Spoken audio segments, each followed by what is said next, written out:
Hi, my name is Frank Rotering. This podcast channel, Ecological Survival, features content from my website, ecologicalsurvival.org. I'm deeply concerned about humankind's inadequate response to the ecological crisis, and I'm trying to correct this by disseminating my independent analysis and strategy. For more about me and my project, please see the website's About statement.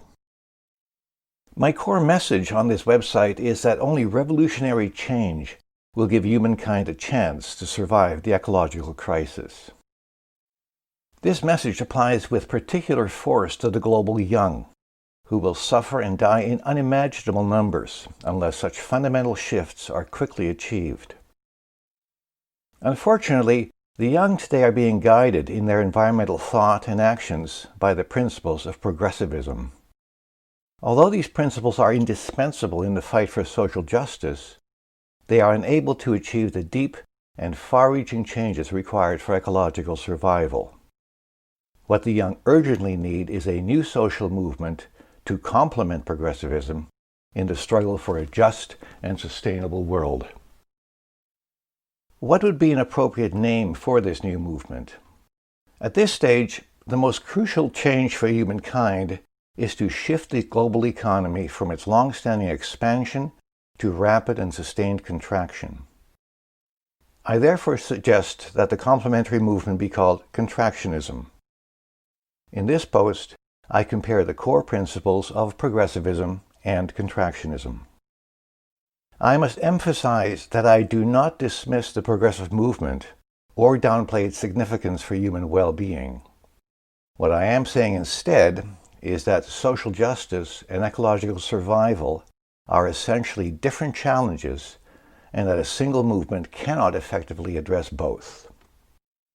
Let me now briefly describe the core principles of each movement. Several of the topics have already been addressed on my website. The most significant of those I have largely ignored, such as nonviolence and human nature, will be discussed in future posts. As already noted, progressivism and contractionism are united in their quest for a just and sustainable world. That is, the movements share humane values, and the goal for both is to maximize human well-being within a healthy environment. The key distinction between them is how they contribute to this goal. Progressivism is a social movement that seeks to maximize justice within a society. Contractionism is an economic movement that seeks to maximize sustainable well-being within an economy. Only by combining their efforts can they achieve the shared objective. The key challenge for members of both movements will be to acknowledge this underlying unity while respecting their strategic and tactical differences. Progressivism and contractionism have 8 primary differences. 6 of these are inescapable based on their separate contributions. The other 2 are, in my view, errors made by progressivism because of its strong emphasis on social change. Let me now go through those 8 points. The first relates to the economy. Because progressivism works within the existing social order, it assumes capitalism's continued existence. Although progressives sometimes express strong anti-capitalist sentiments, these typically refer to significant changes within the system rather than its actual replacement. For contractionism, capitalism's historical continuation is untenable because the system's economic logic is ecocidal and thus incompatible with a stable environment. The new movement will therefore seek to transform capitalism into a sustainable economic system. This transformation is discussed in section B1 of my analysis and strategy document. See Ecological Survival and Revolutionary Change on my website. Point number 2 is about politics. Central to the progressive strategy is electing sympathetic politicians and pressuring governments to enact humane laws and implement compassionate policies. The movement thus subscribes to electoral politics. For contractionism, this approach is unworkable because it seeks to transcend capitalism and will therefore encounter intense opposition from those who own, control, and support the system. This implies that Contractionism must understand the structure of political power and the methods of social control. In particular, it must understand thought control, which has long been used to mystify the ecological crisis and its solutions. These topics, which are untouched by electoral politics, are addressed by deep politics. The next difference is the most difficult for the environmentally concerned to accept. Whereas progressivism can use the electoral process to reform capitalism, Contractionism must use more extreme measures to supersede it. Specifically, Contractionism must embrace revolutionary change. This means it must clearly identify society's true leaders, find a way to remove them from power, and then replace them with a group that can achieve the required economic transition. I addressed this nettlesome topic briefly in the Youth Ecological Manifesto and in more detail in the document mentioned earlier. See sections B2 and B3. Another difference between the two movements is the identity of the agents that will drive the desired changes. For progressivism, these are restricted to social movements, the victimized and angry fighting for social improvements. In her book, This Changes Everything, Naomi Klein is categorical on this point when she says, quote, "Only mass movements can save us now," unquote. Contractionism cannot afford such restrictions. The task at hand is not the improvement of the existing social order, but its revolutionary transformation. If social movements can help achieve this, their efforts will be gratefully welcomed. But if a segment of the ruling class abandons its ecocidal peers, or if the military decides that its responsibility is to the people rather than the powerful, they too will be invited to join the revolutionary cause. Politics makes strange bedfellows, and revolutionary politics in an existential crisis makes them stranger still. The next distinction relates to the tactics employed to achieve strategic ends.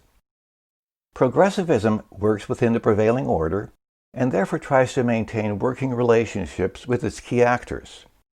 Extinction Rebellion, for example, cultivates the sympathy of both the public and the police through its commitments to nonviolence.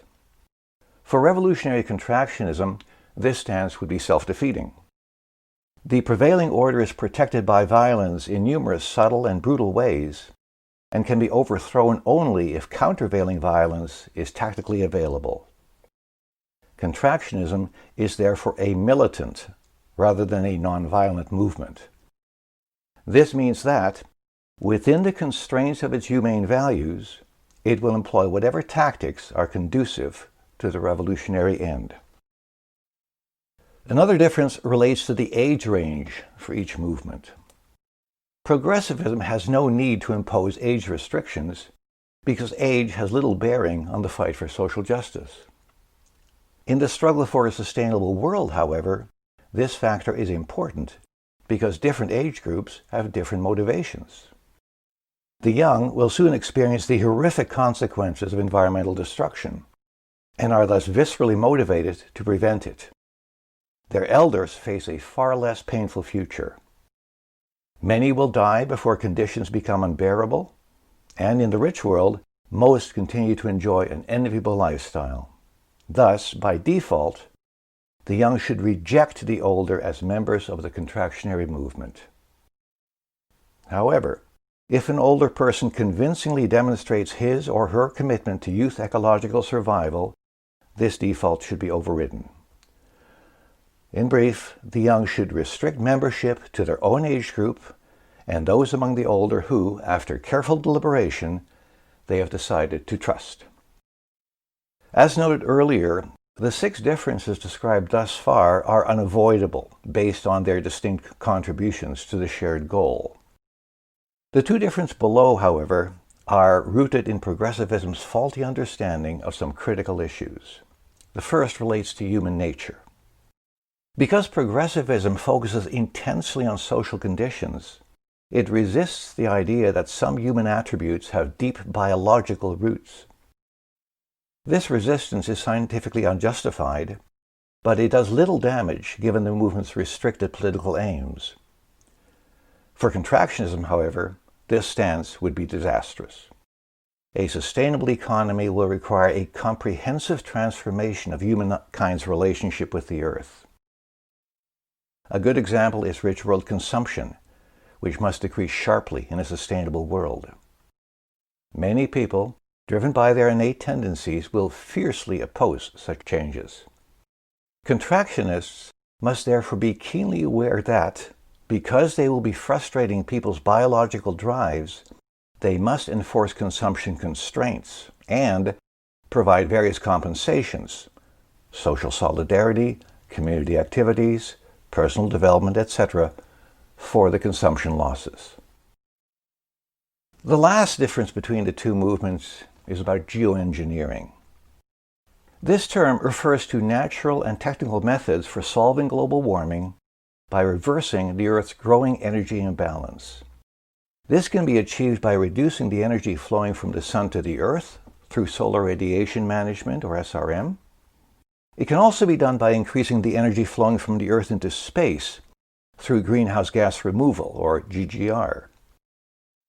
Reducing emissions is not an alternative to geoengineering, because this can only slow the increase in the energy imbalance, can't reverse it.